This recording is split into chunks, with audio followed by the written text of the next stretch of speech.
Inagaw pansin ng lalaking ito na nagpakilalang kordero ng Diyos. Dala ang anyay trono ni Jesus at isang imahe ng Santo Niño. Sinadya raw ni Abi Graho ang pista ng Nazareno para mangaral. Ang kaligtasan ay kabanalan. Magpapakabanal tayo sa ibabaw ng mundo.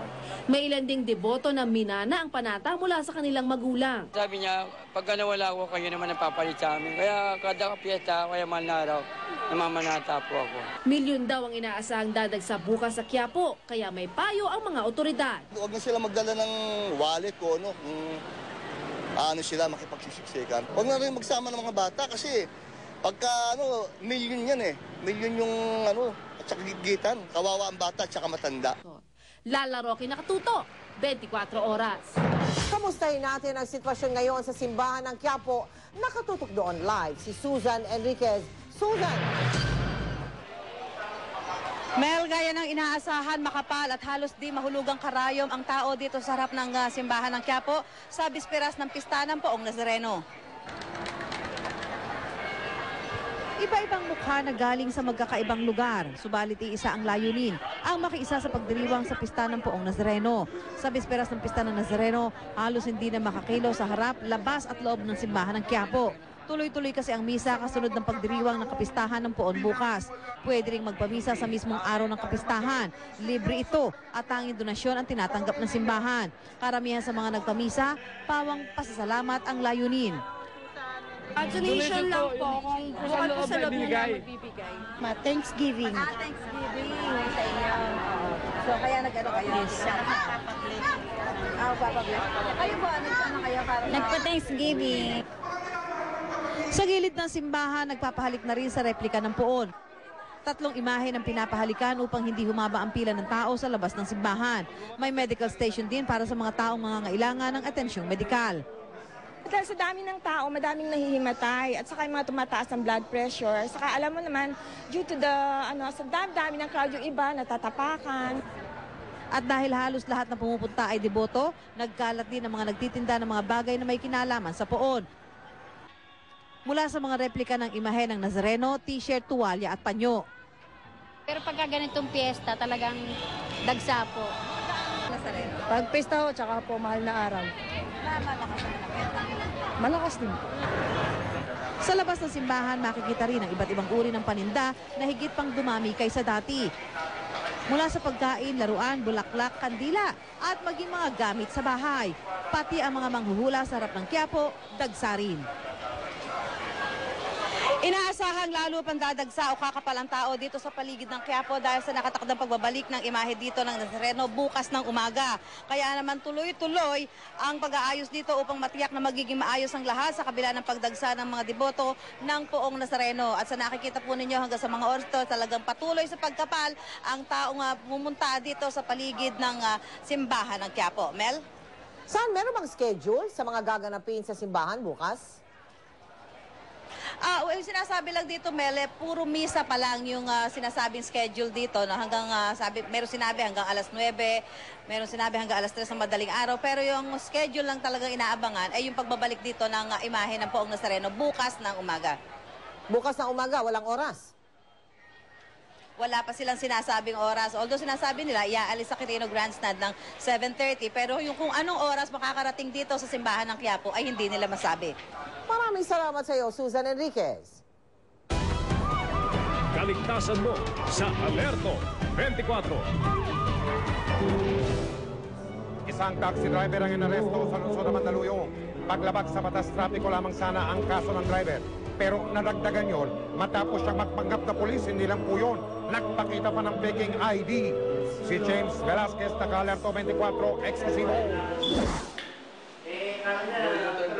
Palaboso ang 25 anyos sa taxi driver na si Sandy Recla matapos siyang mahuling nagpapanggap na isang pulis para makalusot sa simpleng traffic violation sa Mandaluyong City.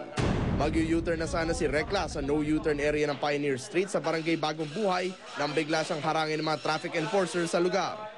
Sa halip na ibigay ang kanyang lisensya, nagpakilala siyang isang pulis at saka ipinakita ang kanyang ID. Agad na nagduda ang mga traffic enforcers sa kakaibang kulay at pagkakagawa ng ipinakitang police ID ni Recla. Nang tanungin nila ang mga detalye ng pagkapulis sa suspect, di raw ito makasagot ng diretsyo. Nung tinanong ko, saan kayo sa Krami? Ayun na, nag-rattle na siya, hindi niya na masabi kung saan. Kasi ang plano ko, kung sasabihin niya sa Krami, ang isusunod ko itatanong sa kanya, sino hepe niya, anong batch siya. Doon pa lang hindi na nakasagot. Tiempo namang napadaan ng mga pulis Mandaluyong kaya naaresto ang suspect. Sila na rin ang nagpatunay na peke ang police ID ni Rekla.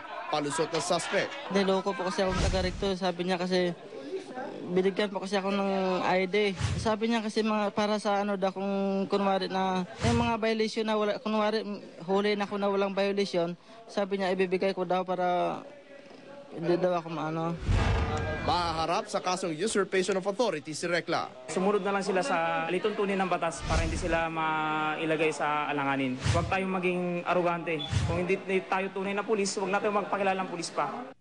James Velasquez sa Katuto, 24 oras. Dahil sa mahal ng harina at asukal, tataas ang presyo ng loaf bread at pati pandesal. Nakatutok si Julio Segovia. Simula Pebrero, 1.50 ang dagdag presyo sa loaf bread at 75 sentimos sa kada pack ng 10 piraso ng pandesal. Epekto raw ito ng patuloy na pagtaas ng presyo ng harina at asukal sa world market. Ayon sa Phil Baking Industry na isang samahan ng mga panadero, hindi na nila kayang pasanin ang pag-arangkada ng presyo. Pati ang presyo ng itlog na ginagamit din sa paggawa ng tinapay, tumaas na rin. Price increase in bread is very strong because of the two major inputs, which has gone up in terms of prices, the flour and the sugar. We're not against any increase in price. What we are against is excessive increase, unjustifiable increase, abuse. Pinag-aaralan na ng DTI at Department of Agriculture ang pagbibigay ng tax subsidy sa mga sugar miller. Kaya ang mga consumer, ngayon pa lang, todo higpit na raw ng sintron dahil sa mga dagdag presyo. Tumitingin muna ako sa bawat tindahan kung sino ang pinakamababa ang presyo na naibibigay, doon ako bumibili. Imbis na madami, konti-konti na lang ang bili namin, ganon, para mabudget yung pera. Good news naman ang dala ng LPG Marketers Association. May pisong rollback pa kasi sa mga di kilalang brand ng LPG bago matapos ang buwan.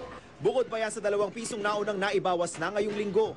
Lahat din naman ng mga fuel is pagdating ng mga ganitong mga buwan, summer, lahat naman ng requirements sa mga ibang bansa ay nababawasan din.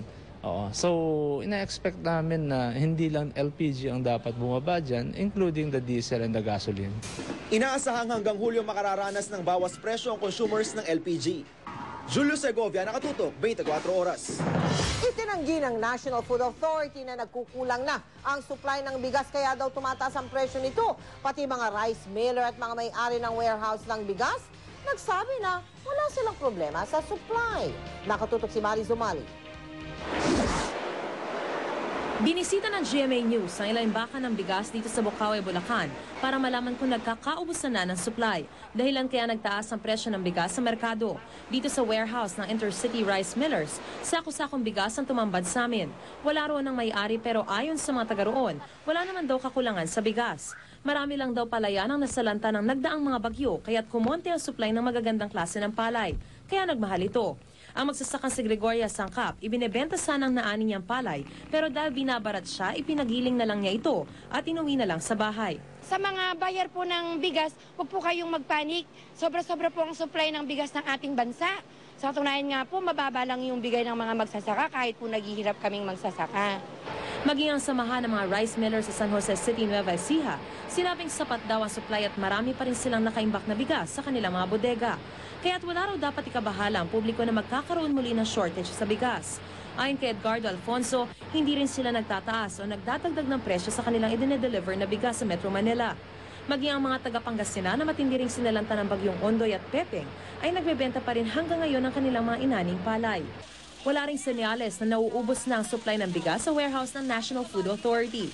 Dito sa NFA warehouse, halos umaga at hapon ang dating ng mga truck ng supply ng bigas. Kaya ayon sa pamahalaan, magkaroon man ng kakulangan sa supply ng commercial rice sa merkado, handa naman daw silang punuan ito. Huwag silang mabahala.